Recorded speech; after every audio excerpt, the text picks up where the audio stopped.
तो everyone continue करते हैं chapter auditor audit and auditors जो कि है chapter 10 of the companies act 2013। Last class हमने किया था सेक्शन 139 सबसेक्शन 2 का कंसेप्ट जो कि था रोटेशन ऑफ ऑडिटर्स। तो उस कंसेप्ट पे हम कवर करते हैं सेक्शन 139 सबसेक्शन नंबर 2 उसके प्रोविजोज हैं, then subsection 3 subsection 4 rule 5 and rule 6। इसमें आप लोगों को सेक्शन 139 का सबसेक्शन 2 करवा चुका हूं, सबसेक्शन 3 और 4 बचे हुए हैं एंड रूल 5 करवा चुका हूं, रूल 6 का थोड़ा सा पार्ट बचा हुआ है। तो सबसे पहले तो हम ये कंसेप्ट को कवर करते हैं जो रोटेशन का हमारा थोड़ा सा बचा हुआ कंसेप्ट है, और इसके बाद कुछ छोटे छोटे से प्रोविजन को कर लेंगे जो में लिखे मिलेंगे 139 सबसेक्शन 1 के कुछ प्रोविजोज में। चलिए पढ़ना शुरू करते हैं। 139(2) के मैं आपको सारे के सारे प्रोविजोज करा चुका हूं। अब आते हैं 139 सबसेक्शन नंबर 3। अगर देखा जाए एग्जाम पॉइंट ऑफ व्यू से भी और इवन प्रैक्टिकल लाइफ में भी ये कोई सबसेक्शन बहुत ज्यादा यूज होने वाला नहीं दिखता। Subsection 3, subject to the provisions of this act members of a company may resolve to provide that. May resolve का मतलब हुआ मे डिसाइड। तो मेंबर्स आपकी एक पावर है, अगर आप चाहो तो आप ऐसा डिसीजन ले सकते हो। बस यहाँ मे से मन चल रहा है कि ये आपकी डिस्क्रिप्शन है, हम कह सकते हैं आपकी ऑप्शन है। आप चाहो तो ऐसा डिसीजन लो जनरल मीटिंग में जब आप ऑडिटर को अपॉइंट कर रहे हो, आप चाहो तो ऐसा डिसीजन ना लो। कैसा डिसीजन? ए वाला और बी वाला, दो क्लॉजेस पढ़ेंगे। तो आप क्या डिसीजन ले सकते हो? In the audit firm appointed by it the auditing partner and his team shall be rotated at such intervals as may be resolved by members.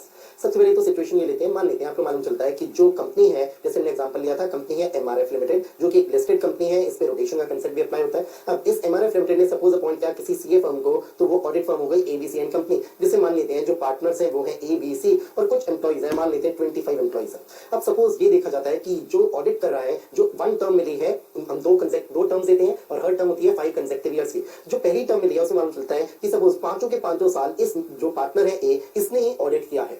अब सपोज मेंबर्स को लगता है कि ये बहुत अच्छी बात नहीं है कि एक ही पार्टनर है जो कि ध्यान देता है। अब मेंबर्स चाहते हैं कि अब जब वो इसे रीअपॉइंट करें तो इस फर्म को रीअपॉइंट करते कहें कि ये पार्टनर जो है रोटेट होंगे, इसका मतलब फर्म तो यही काम करेगी अगले 5 साल के लिए भी, एबीसी एंड कंपनी है, लेकिन जो पार्टनर्स है वो बाय रोटेशन ऑडिट करेंगे। किसी साल ऑडिट करेगा ए और ए की टीम, किसी साल ऑडिट करेगा बी और बी की टीम, किसी साल ऑडिट करेगा सी और सी की टीम। अब इन्होंने हो सकता है टीम बनाई हो कि ए की एक टीम है जिसमें कुछ एम्प्लॉइज है, मान लेते हैं 8 एम्प्लॉइज है, बी की टीम में कोई 10 एम्प्लॉइज है, सी की टीम में सपोज 7 एम्प्लॉइज है। अब अगर ऐसी बनी हुई है टीम तो हम कहेंगे आप मेंबर्स ये डिसीजन भी ले सकते हैं कि एक ऑडिट फर्म को तुम अपॉइंट कर रहे हैं, पर ये भी बता रहे हैं कि कौन सा पार्टनर कितने समय तक ऑडिट करेगा। तो इसे हमने कहा ऑडिटिंग पार्टनर और उसकी टीम को भी रोटेट किया जाएगा। अब ये चीज जो सबसेक्शन नंबर 3 में दी गई है ये ऑप्शनल है, मेंबर्स अगर चाहे तो ऐसा कह रहे हैं, इसे हम कह देंगे rotation of a partner and his team का कांसेप्ट है। लेकिन जो हमने 139(2) में पढ़ा था वो रोटेशन ऑफ फर्म का था, रोटेशन ऑफ ऑडिटर का कांसेप्ट था। वहां लॉ कहता था रोटेशन होगा ही होगा, पर यहाँ मेंबर्स आपकी ऑप्शन है, आप कहना चाहो तो कहो, ना कहना चाहो तो ना कहो। क्या चीज कहो? कि रोटेशन होगा पार्टनर का भी उसकी टीम का भी। आगे बढ़ते हैं। इंटरवल्स क्या होंगे? जो भी मेंबर्स आप रिजॉल्व करो, जैसे मैंने इंटरवल्स के लिए बोल दिया, हो सकता है कहा जाए ये वाला पार्टनर 2 साल तक के लिए ऑडिट करेगा, ये वाला पार्टनर 1 साल करेगा, फिर ये वाले पार्टनर की टीम 2 साल तक ऑडिट करेगी। चलिए अगला क्लॉज पढ़ते हैं, clause B. The audit shall be conducted by more than one auditor. क्योंकि ये भी मेंबर्स आपकी डिस्क्रिप्शन है, आप कह सकते हो, जिसे आप बोलते हो जॉइंट ऑडिटर का कांसेप्ट, कि एक से ज्यादा ऑडिटर होगा जो कि ऑडिट करेगा। तो हो सकता है 2 फर्म्स को अपॉइंट कर दिया जाए, एबीसी एंड कंपनी भी एक हो गई ऑडिटर और डीईएफ एंड कंपनी भी हो गई ऑडिटर। तो जॉइंट ऑडिटर का कांसेप्ट आ जाएगा। जॉइंट ऑडिटर को लेकर तो अपने ऑडिटिंग में एसेज भी पढ़े होंगे। चलिए ये हो गया सबसेक्शन नंबर 3। आ जाते हैं सबसेक्शन नंबर 4 जो बहुत सिंपल है। CG may by rules prescribe the manner in which the companies shall rotate their auditors in pursuance of subsection 2। subsection 2 में लॉ मेकर्स ने कंसेप्ट दिया रोटेशन का, तो इस सबसेक्शन 2 के लिए रूल्स बनाने की पावर मिल गई CG को। तो CG प्रिस्क्राइब कर सकती है मैनर जिसमें रोटेशन होगा, और हम कहेंगे मैनर तो बताया ही हुआ है, हम इसका काफी बड़ा हिस्सा पढ़ चुके हैं। रूल नंबर 6 जैसे कि हमें इलस्ट्रेशन भी मिली थी जिसमें मालूम चला था कि अगर आप पहले से ही ऑडिट फर्म या पहले से ही इंडिविजुअल ऑडिट कर रहे थे, पहले से क्या मतलब इस एक्ट के कमेंट्स होने से पहले 1/4/2014 से पहले, तो आपको कितना रिमेनिंग टर्म मिलेगा ये इलस्ट्रेशन के रूप में लिखा होता। हमने पढ़ा था रूल 6, उसमें सब रूल 1 2 3 थे, सब रूल 3 तक 3 पढ़ाया था मैंने, 1 और 2 अभी तक आपको नहीं पढ़ाए हैं। उसके एक्सप्लेनेशन भी थे, उन एक्सप्लेनेशन से भी पता चल रहा था कि रोटेशन कैसे होगा। तो हम कहेंगे जो हमने बात पढ़ी है रूल 6 में वो कैसे पढ़ी है, क्योंकि रूल 6 बना है इस सबसेक्शन 4 की वजह से। अब रोटेशन के कांसेप्ट को तो हमने करना है, जो बचा हुआ हमारा रूल 6 है उसके सब रूल नंबर 1 और 2 को पढ़ना है। पर उससे पहले एक चीज करते हैं, हमारे पास एक छोटा सा एक्सप्लेनेशन भी है, इसे भी पढ़ लेते हैं। और इस एक्सप्लेनेशन में आपको इस बात को ध्यान रखना है, वर्ड्स है हमारे पास for the purposes of this chapter, इस पूरे चैप्टर के लिए। और जब लॉ मेकर से वर्ड लिखा है चैप्टर, तो चैप्टर का मतलब क्या हुआ? चैप्टर नंबर 10, जिसका नंबर मैं आपको कई बार बोलता हूं। ये चैप्टर 10 में कौन कौन से सेक्शंस आ जाते हैं? सेक्शंस आ जाते हैं 139 से लेकर 148 तक। तो ये सारे के सारे सेक्शंस वाला जो चैप्टर है, चैप्टर नंबर 10, इसके लिए फर्म में इंक्लूड होगी LLP, incorporated under LLP act. ये चीज मैंने आपको बिल्कुल चैप्टर के इंट्रोडक्शन में बता दी थी कि हम बोलते तो हैं कि अपॉइंट होगा या तो कोई इंडिविजुअल एज ऑडिटर या फर्म एज ऑडिटर, पर फर्म का मतलब क्या होगा? फर्म में कवर हो जाएगी LLP भी। तो फर्म का मतलब हो गया 2 तरीके की फर्म्स, पार्टनरशिप फर्म भी और लिमिटेड लायबिलिटी पार्टनरशिप फर्म भी। फर्म भी वर्ड यूज होता है और साथ ही साथ हम वर्ड यूज करते हैं ऑडिट फर्म भी, पर दोनों का मतलब सेम लिया जाएगा जब हम इस चैप्टर को पढ़ेंगे। चलिए इसके आगे की बातें आपको पहले ही पढ़ा चुका हूं, सबसेक्शन नंबर 5 ऑनवर्ड्स। अब एक काम करते हैं, जो इसी से रिलेटेड कांसेप्ट है वो है रूल नंबर 6 का बचा हुआ पार्ट, वो है सब रूल नंबर 1 एंड 2। और ये चीज पढ़ना आप लोगों को बहुत बहुत ईजी लगने वाला है। कैसे? आप इसके लिए अपने दिमाग में रखिएगा रूल नंबर 3 जो मैंने आपको पढ़ाया था। रूल 3 हम कब पढ़ते हैं? जब हम पढ़ते हैं सेक्शन 139 का सबसेक्शन नंबर 1। तो उसमें बात आई थी कि जो ऑडिटर अपॉइंट किया जाएगा, चाहे वो इंडिविजुअल हो चाहे वो ऑडिट फर्म हो, उसे जब हम एजीएम में अपॉइंट करते हैं, फर्स्ट एजीएम में, तो अपना ऑफिस होल्ड करता है 6 एजीएम तक। और उसके बाद भी जब भी एजीएम में ऑडिटर अपॉइंट होता है तो वो इसी तरीके से अपना ऑफिस होल्ड करता है कि जिस एजीएम में अपॉइंट होगा उसे फर्स्ट मानते हुए 6 एजीएम के कंक्लूजन तक वो अपना ऑफिस होल्ड करेगा। ये बात 139 में लिखी थी। साथ में इसका लिखा था कि मैनर क्या होगा सिलेक्शन ऑफ ऑडिटर्स का, अपॉइंटमेंट ऑफ ऑडिटर्स का, वो रूल 3 में होगा। जिसमें बातें पड़ी थी कि अगर ऑडिट कमेटी है तो ऑडिट कमेटी अपना रिकमेंडेशन देगी बोर्ड को, बोर्ड को अगर रिकमेंडेशन समझ ठीक लगता है तो बोर्ड आगे रिकमेंड कर देगा मेंबर्स को। इसकी काफी डिटेल सी कि ऑडिट कमेटी 5 चीजों को कंसीडर करेगी, उसी के बाद किसी इंडिविजुअल या किसी ऑडिट फर्म को रिकमेंड करेगी। ऑडिट कमेटी नहीं होती थी तो बोर्ड ये सारा काम करता था। ये बातें हमने कहां पढ़ी थी? रूल का नंबर याद रखिएगा, रूल 3। अगर आपको रूल 3 याद है तो आप लोगों के लिए बहुत ज्यादा आसान होने वाला है ये रूल 6 के सब रूल नंबर 1 एंड 2 को पढ़ना समझना। The audit committee shell recommend to the board the name of an individual auditor or of an audit firm who may replace the incumbent auditor। अब incumbent auditor का मतलब क्या है? हम इसे कह सकते हैं सिंपल शब्दों में outgoing auditor। अब outgoing auditor का मतलब क्या है? इसे कैसे समझ लेते हैं?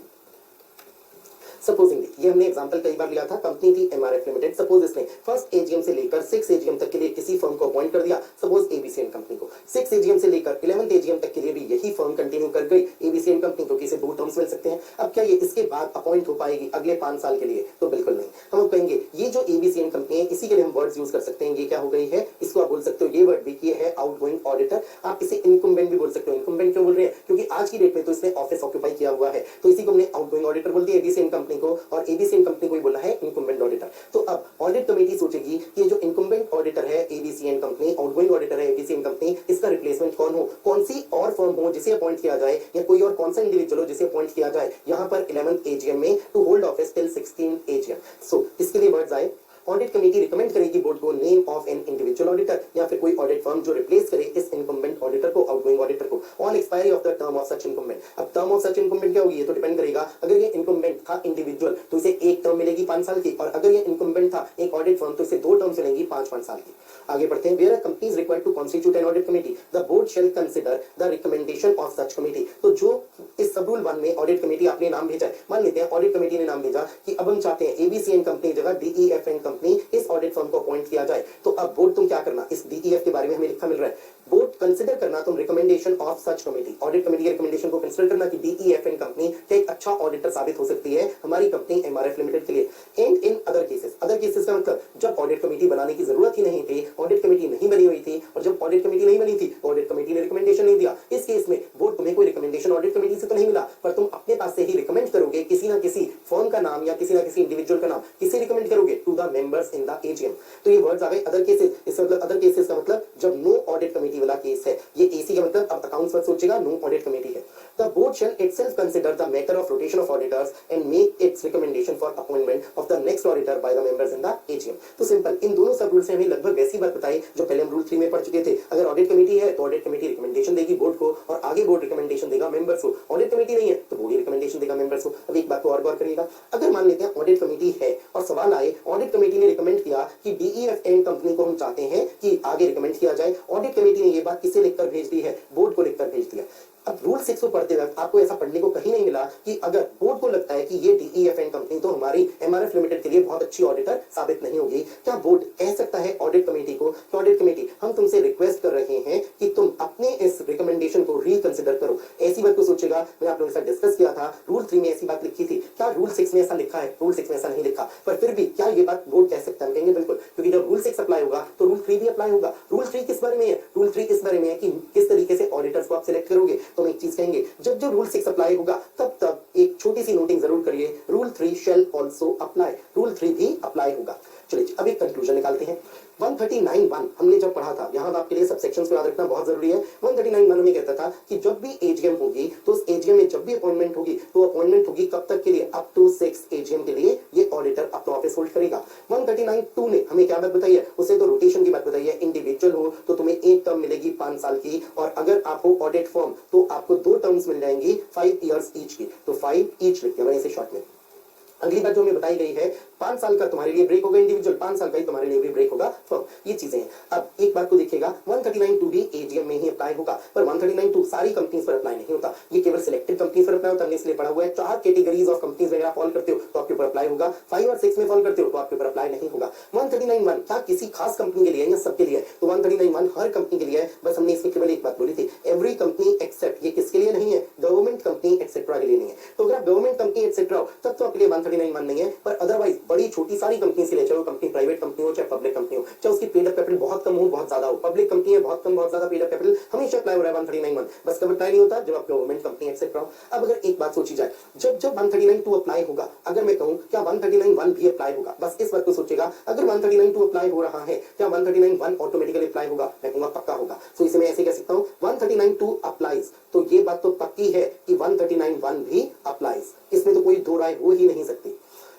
क्या इसका रिवर्स भी ट्रू होगा कि इफ 139(1) अप्लाइज तो क्या 139(2) भी पक्का अप्लाई होगा? मैं कहूंगा may apply may not apply. तो इसे मैं इस तरीके से अगर कहूं 139(1) अप्लाई हो रहा है लेकिन क्या 139(2) पक्का अप्लाई होगा? मैं कहूंगा 139(2) मे और मे नॉट अप्लाई। मैंने ऐसा क्यों बोला? इसका एक सिंपल एग्जांपल ले लीजिए, मान लीजिए एक कंपनी है जिसके लिए हमें बताया गया वो लिस्टेड नहीं है, सपोजिंगली वो एक पब्लिक कंपनी है, हमें ये बात बताई गई वो लिस्टेड नहीं है, हमें आगे बात बताई गई इसकी पेड अप कैपिटल बहुत बहुत कम है, इसकी पेड अप कैपिटल है लेस देन ₹10 करोड़। चलिए साथ में बोला गया जो इसकी बोरोइंग्स है फ्रॉम बैंक्स, फाइनेंशियल इंस्टीट्यूशंस और पब्लिक डिपॉजिट्स लेकर, वो बोरोइंग्स है कम, किससे कम? ₹50 करोड़ से कम।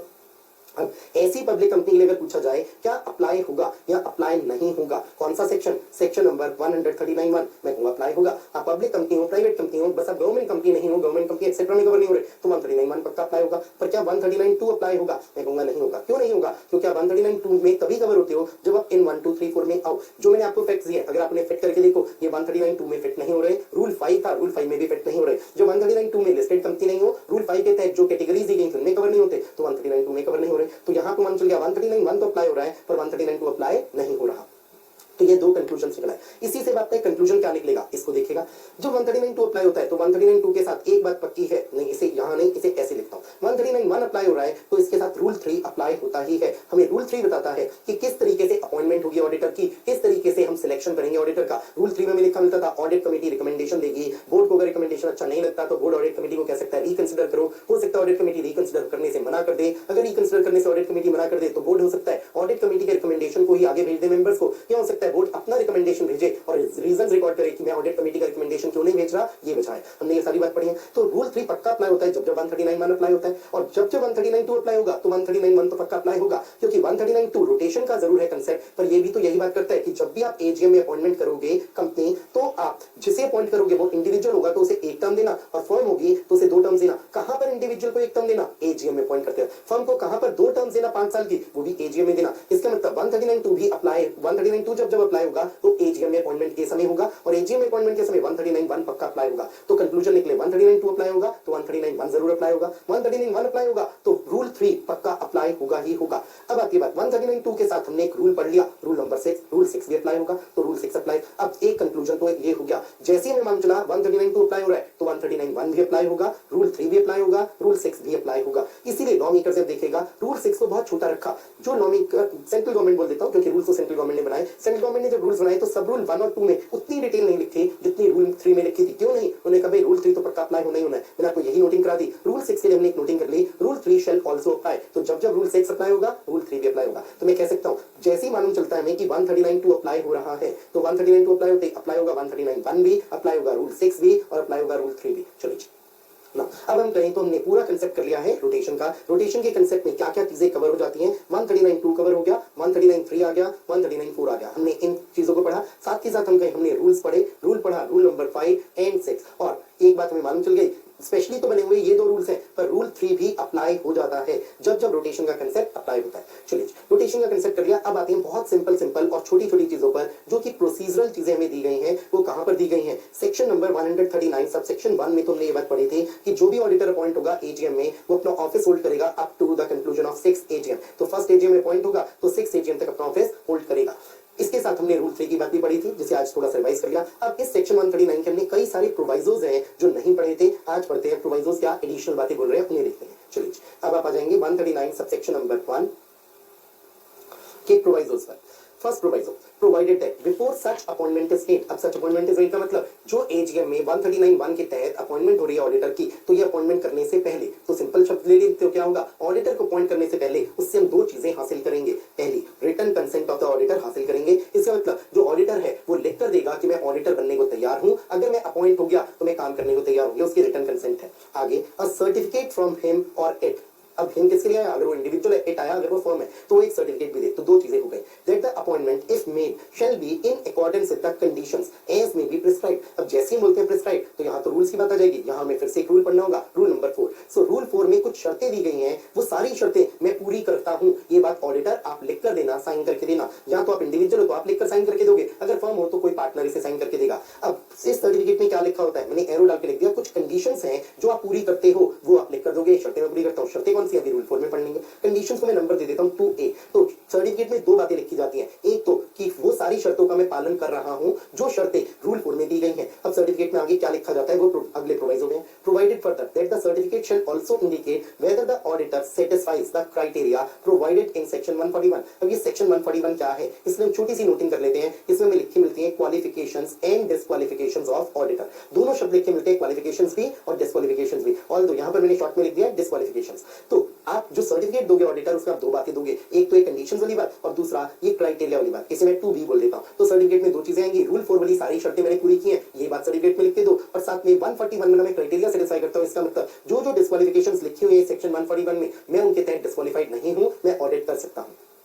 अभी रूल 4 आपको पढ़ा दूंगा, पहले इस थर्ड प्रोविजो को पढ़ लेते हैं। Provided also that the company shall inform the auditor concerned of his और इट्स अपॉइंटमेंट। अब कंपनी तुम इन्फॉर्म करोगी, कितने लोगों को इन्फॉर्म करोगी, दो लोगों को इन्फॉर्म करोगी। तो एक तो हो गया ऑडिटर को बताओगी, एक मैंने ऑडिटर लिख दिया। आगे, also file a notice of such appointment with the registrar. Registrar को भी बताओगी, दो लोगों को बताओगी। कितने दिन में, with in 15 days of the meeting in which the auditor is appointed. इसका मतलब ऑडिटर को अपॉइंट करते ही आपकी दो ड्यूटीज आ जाएंगी कंपनी, तो आपको 15 दिन के अंदर अंदर इन्फॉर्म करना है। अब ये 15 दिन की बात दोनों के लिए है, ऑडिटर को भी आप इन्फॉर्म करोगे कंपनी 15 दिन में, और रजिस्ट्रार को भी आप नोटिस दोगे 15 दिन में। तो कॉमन पीरियड हो गया 15 डेज का। इसके लिए भी अभी हम एक बात पढ़ लेंगे कि आपको एक फॉर्म फाइल करना होता है कंपनी की। रजिस्ट्रार को आप नोटिस किस फॉर्म में देते हो, हम इसे पढ़ लेंगे। एक फॉर्म आ जाएगा, फॉर्म का नंबर होगा ADT1। ADT ये क्यों लिखे गए, तो ADT शॉर्ट में हो गया ऑडिटर के लिए। अगर आप देखोगे ऑडिटर के लिए अगर मुझे शॉर्ट में लिखना था तो हमने कहा कुछ अल्फाबेट्स ले लेते हैं, ए ये वाला ले लिया, ये D ले लिया और ये T ले लिया, और इसीलिए जितने भी फॉर्म्स आप पढ़ोगे इस चैप्टर में वो होंगे ADT से शुरू। तो यहाँ ADT फॉर्म हो जाएगा फॉर्म नंबर। तो फॉर्म नंबर ADT1 में आप एक नोटिस दोगे रजिस्ट्रार को, कंपनी आप कंपनी बताओगे हमने इस व्यक्ति को ऑडिटर अपॉइंट किया है, इस दिन मीटिंग हुई थी, ये व्यक्ति अपॉइंट हुआ था। चलिए नाउ अब ऐसा करते हैं, आगे एक एक्सप्लेनेशन है, इसे पढ़ लेते हैं। For the purposes of this chapter, अब पहले भी हमने एक एक्सप्लेनेशन पढ़ा था जिसमें कहा था जो फर्म वर्ड आएगा उस फर्म में इंक्लूड हो जाएगी LLP। LLP इज इंक्लूडेड, इसे मैं ऐसे बोल देना चाहिए, LLP जो है लिमिटेड लायबिलिटी पार्टनरशिप है, वो फर्म में इंक्लूडेड है। ऐसी चीज हम पहले पढ़ चुके हैं। अब हमने कहा इस चैप्टर में जब भी वर्ड आएगा अपॉइंटमेंट, तो उस अपॉइंटमेंट में शामिल है रीअपॉइंटमेंट। इससे कंक्लूजन क्या निकलता है, अगर आपको किसी सेक्शन में लिखा मिलता है कि अपॉइंटमेंट करने पर कंपनी तुम्हें ये एक काम करना है, तो क्या रीअपॉइंटमेंट करने पर भी सेम काम करना है, हम कहेंगे बिल्कुल, क्योंकि अपॉइंटमेंट में शामिल है रीअपॉइंटमेंट। तो जो जो प्रोविजंस अपॉइंटमेंट पर एप्लीकेबल, वो सारे प्रोविजंस रीअपॉइंटमेंट पर भी एप्लीकेबल। अब इसी चीज को हम कैसे यूज करेंगे, सोचते हैं जरा एक बार। अगर मान लेते हैं आपने कंपनी, सपोजिंग ये फर्स्ट एजीएम है, फर्स्ट एजीएम में आपने ABCL कंपनी को अपॉइंट किया है एज ऑडिटर, और आप हो MRF लिमिटेड जिसने अपॉइंटमेंट की है इन दिस फर्स्ट एजीएम। कितने समय तक के लिए, अप टू 6 एजीएम। क्या अब ABCL कंपनी को अपॉइंट करते वक्त आपके लिए कंपनी MRF लिमिटेड जरूरी है कि आप एक नोटिस दो टू द रजिस्ट्रार, हम कहेंगे बिल्कुल। अभी अभी हमने पढ़ा है कि 15 दिन के अंदर अंदर रजिस्ट्रार को एक नोटिस दिया जाएगा, और वो नोटिस किस फॉर्म में दिया जाएगा, हमने तो ये भी पढ़ लिया है, फॉर्म नंबर होगा ADT-1। अब बात आई सपोजिंगली 6 एजीएम में आपने इसी ABCL कंपनी जो ऑडिट फर्म है इसे रीअपॉइंट कर दिया अप टू 11th एजीएम। अब आपने क्या किया है, अपॉइंट किया या रीअपॉइंट किया, हम कहेंगे अब तो अपॉइंट नहीं वर्ड आएगा हमारे लिए, हमने रीअपॉइंट किया है। क्या रीअपॉइंट करने पर भी हमें ये नोटिस देना होगा, फिर से क्या ये फॉर्म फाइल करना होगा ADT1, ये एक सवाल आता है। अब अगर हम यहाँ पर देखें, हम कहेंगे जब अपॉइंटमेंट होती है तब हमें बोला गया नोटिस ऑफ सच अपॉइंटमेंट देना है, यहाँ रीअपॉइंटमेंट तो लिखा नहीं। तो अगर एक इंटरप्रिटेशन आए कि देखिए रीअपॉइंटमेंट वर्ड के लिए नोटिस वर्ड है, रीअपॉइंटमेंट के लिए नोटिस नहीं लिखा, मैं वो रीअपॉइंटमेंट के लिए लिखा है। कैसे पता चला, पूरे के पूरे चैप्टर को पढ़ते हुए सारे सेक्शन जब आप पढ़ रहे हो 139 से लेकर 148 तक, अपॉइंटमेंट वर्ड जैसे आएगा उसमें आप शामिल करोगे रीअपॉइंटमेंट, और इसका मतलब रीअपॉइंटमेंट पर भी सेम प्रोविजंस एप्लीकेबल जो अपॉइंटमेंट पर है। इट मींस क्या ये नोटिस देने की बात एप्लीकेबल होगी या एप्लीकेबल नहीं होगी, मैं कहूंगा फर्स्ट एजीएम में अपॉइंटमेंट की तो भी एप्लीकेबल होगी, और 6 एजीएम में जब रीअपॉइंटमेंट की तो भी एप्लीकेबल होगी। ठीक है, अब ये एक बार हमने इंटरप्रिटेशन निकाल लिया है, ऐसे ही इंटरप्रिटेशन आप हमेशा आगे निकाल लोगे। जब भी बात आएगी कि रीअपॉइंटमेंट पर ये प्रोविजन लगेगा या नहीं लगेगा, तो कहेंगे पक्का लगेगा, क्योंकि अपॉइंटमेंट पर लगता है तो रीअपॉइंटमेंट पर भी लगेगा। वेल अब आते हैं जो मैंने आप लोगों को एक छोटा सा रूल 4 पढ़ाना है। रूल 4 में क्या पढ़ने को मिलेगा, हमने अभी उसके हल्की सी जानकारी ले ली है। एक तो आरओसी को नोटिस देंगे फॉर्म नंबर एडीटी 1 में, ये लिखा मिलेगा। प्लस हमें एक बात बताई गई थी कि आप जब भी कभी अपॉइंट होना चाहते हो एज ऑडिटर, तो अपॉइंट होने से पहले आपको ऑडिटर देना होगा एक सर्टिफिकेट। ये सर्टिफिकेट आप किसे दोगे, आप ये सर्टिफिकेट दोगे टू द कंपनी, और इसमें आप बताओगे कि आप 141 सेक्शन में दिया गया क्राइटेरिया फुलफिल करते हो, ये बात पढ़ी थी। साथ में आप बताओगे जो शर्तें रूल 4 में दी गई हैं मैं पूरी करता हूं। तुमने सर्टिफिकेट को बोला था, सर्टिफिकेट में 2 चीजें बतानी होती थी, ये बात लॉ ने लिखी थी। कौन कौन सी 2 चीजें, एक तो वो सारी कंडीशंस जो रूल 4 में दी हैं वो हम पढ़ लेंगे, और एक ये बात की मैं वो क्राइटेरिया फुलफिल करता हूं जो क्राइटेरिया दिया गया है अंडर सेक्शन नंबर 141। चलिए नाउ अब पढ़ते हैं rule 4, conditions for appointment and notice to registrar. Sub rule number 1, the auditor appointed under rule 3 shall submit a certificate that the individual or the firm, as the case may be, is eligible for appointment and is not disqualified for appointment under the act. अब the act का मतलब क्या हुआ, Companies Act 2013, the Chartered Accountants Act 1949 and the rules or regulations made thereunder। जो भी rules regulations बने हैं इस Chartered Accountants Act के तहत, उनके तहत भी मैं eligible हूँ, मैं disqualified नहीं हूँ, ये बात बताओगे। Companies Act 2013 के तहत भी मैं eligible हूँ, disqualified नहीं हूँ, ये बात बताओगे। The proposed appointment is as per the term provided under the act। अब term का मतलब क्या होता है, आप कह सकते हो period of office। तो जो period of office बताया है एक्ट में, उसी के अनुसार आपको अपॉइंट किया जा रहा है। अब इसके एक एग्जांपल लेते हैं। सपोजिंगली एक कंपनी गलती करने जा रही है, वो कहती है जी हम तो तुम्हें अपॉइंट करेंगे फर्म एबीसी एंड कंपनी। ये कंपनी कौन सी है, मान लेते हैं एमआरएफ लिमिटेड है। जैसे हमारा एग्जांपल था कि कंपनी एमआरएफ लिमिटेड अपॉइंट करने जा रही है किसी एबीसी एंड कंपनी को एज ऑडिटर, और कहती है हम तुम्हें ABC and company auditor appoint करेंगे, तुम्हें हम एक टर्म दे देंगे 10 साल की। और अब ये कहती है देखो जी बात तो एक ही है ना, लॉ ने कहा था 2 टर्म्स दो 5-5 साल की, हमने एक बार में ही एक टर्म दे दी 10 साल की। तो हम कहेंगे कंपनी तुम ये गलती कर ही नहीं पाओगे, क्यों नहीं, ये एबीसी एंड कंपनी जो ऑडिट फर्म अपॉइंट होना चाहती है, ये अपॉइंट होने से पहले एक सर्टिफिकेट देगी। ये रही बात, रूल 4 में एक सर्टिफिकेट देना होता है। जो आप सर्टिफिकेट दोगे उस सर्टिफिकेट में आपको ये बात बतानी है कि एबीसी एंड कंपनी बताएगी हमें जो टर्म दी जा रही है वो इस लॉ के तहत, कंपनीज एक्ट 2013 के तहत परमिटेड है। अब आपको सोचना है, आप चार्टर्ड अकाउंटेंट्स हो, आपको तो पक्का कंपनीज एक्ट 2013 की नॉलेज होगी। शायद एमआरएफ लिमिटेड गलती कर रही है, इसे नहीं ध्यान, इसे नहीं पता कि क्या लिखा है सेक्शन 139 सबसेक्शन 1 और सबसेक्शन 2 में। तो एबीसी एंड कंपनी तुम मना कर देना, तुम कह देना हम ये टर्म नहीं लेंगे, हम सर्टिफिकेट नहीं देंगे, हम ऐसा सर्टिफिकेट नहीं देंगे कि हम एक टर्म लेंगे 10 साल की, बिल्कुल नहीं। आप ये सर्टिफिकेट कैसा दोगे कि हम 2 टर्म्स ले लेंगे 5 साल ईच की। तो आपको बताना है ये प्रपोज्ड अपॉइंटमेंट होनी चाहिए इन अकॉर्डेंस विद, एज पर का ही मतलब क्या, in accordance with the term that means period of office जो प्रोवाइडेड है। The proposed appointment is within the limits laid down by or under the authority of the act. अब ये limits क्या है, अगर अभी सिंपल शब्दों में करें, आप एक चार्टर्ड अकाउंटेंट हो तो आप 20 से ज्यादा ऑडिट्स नहीं कर सकते हो, बस। अभी बाद में डिटेल और पढ़ेंगे, पर अभी कहेंगे कोई एक सीए 20 से ज्यादा ऑडिट नहीं करेगा। हम स्टैट्यूटरी ऑडिट्स की बात करें जिसे हम कंपनी ऑडिट भी बोलते हैं, जो हम पढ़ रहे हैं इन सेक्शन 139 ऑनवर्ड्स है। सो आप सीए हो तो 20 ऑडिट ज्यादा नहीं करोगे, आपकी लिमिट है। सर्टिफिकेट में आप लिख कर दोगे कि आपके पास पहले से ही ये लिमिट एक्सीड नहीं हो रही है, और ये ऑडिट अगर आप ले भी लोगे सपोज एमआरएफ लिमिटेड का, तो लिमिट एक्सीड नहीं होगी।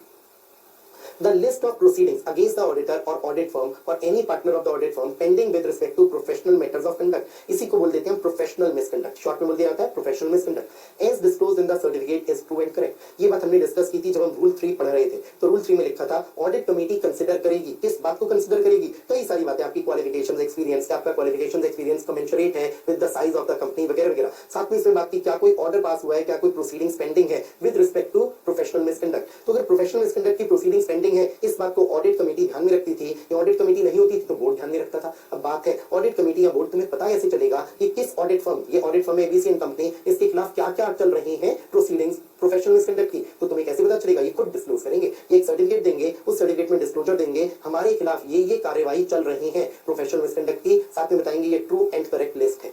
चलिए अब पढ़ते हैं सब रूल नंबर 2। सब रूल नंबर 2 किसके लिए है, जिसमें फॉर्म एडीटी 1 की बात आ जाती है कि 15 दिन के अंदर अंदर कंपनी आपकी ड्यूटी होती है कि आप रजिस्ट्रार को बताओ कि किस व्यक्ति को अपॉइंट किया है, किस दिन एजीएम हुई थी जिसमें अपॉइंटमेंट हुई थी। तो इसे पढ़ते हैं, notice to registrar about appointment of auditor under 4th proviso to subsection 1 of section 139 shall be in form ADT 1। तो फॉर्म एडीटी 1 यूज करोगे जब भी आप नोटिस दोगे टू रजिस्ट्रार। ये चीज मैं आपके साथ डिस्कस पहले ही कर चुका हूं। चलिए जी, सो अब आज हमने क्या किया, 139(1) में हमारे पास जो जो प्रोविजोस पेंडिंग थे हमने नहीं कर लिया, 139 पूरा हो गया। 139(2) के प्रोविजोस हम पहले ही कर चुके थे, ये भी हो चुका है। सब सेक्शन 3 कर लिया, सब सेक्शन 4 कर लिया। नाउ साथ में आप लोगों को रूल्स करवा दिए हैं, एक रूल 4, एक रूल 6 का बचा हुआ हिस्सा 1 एंड 2 भी।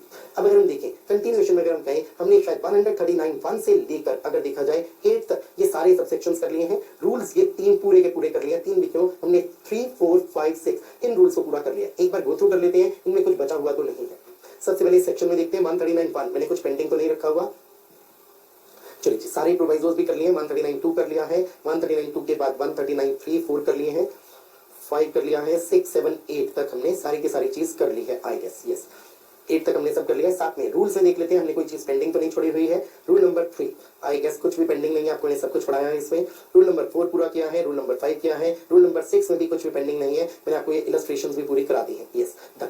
चलिए सो अब हमारे पास जो इस सेक्शन 139 में बचती हैं चीजें वो बचती हैं सब सेक्शन 9 ऑनवर्ड्स, पर उन्हें हमने अभी नहीं करना। मैं आप लोगों को कुछ और कंसेप्ट पहले कराऊंगा और उसके बाद हम ये बचे हुए सब सेक्शंस करेंगे। तो सब सेक्शन 9 ऑनवर्ड्स को मैं पेंडिंग रखूंगा, हम करेंगे 140, पर वो इस क्लास में नहीं करते, वो करते हैं इससे अगली क्लास में। सो इसे सब चीज को रिवाइज करिएगा, क्योंकि 140 जो मैं आपको करवाऊंगा ये सेक्शन में थोड़ा बहुत रेफरेंस तो जरूर आएगा 139 का। तो 139 अगर अच्छे से किया हुआ है, दिमाग में है, तो 140 करना इजी हो जाएगा। तो रिवाइज करेगा इस पूरे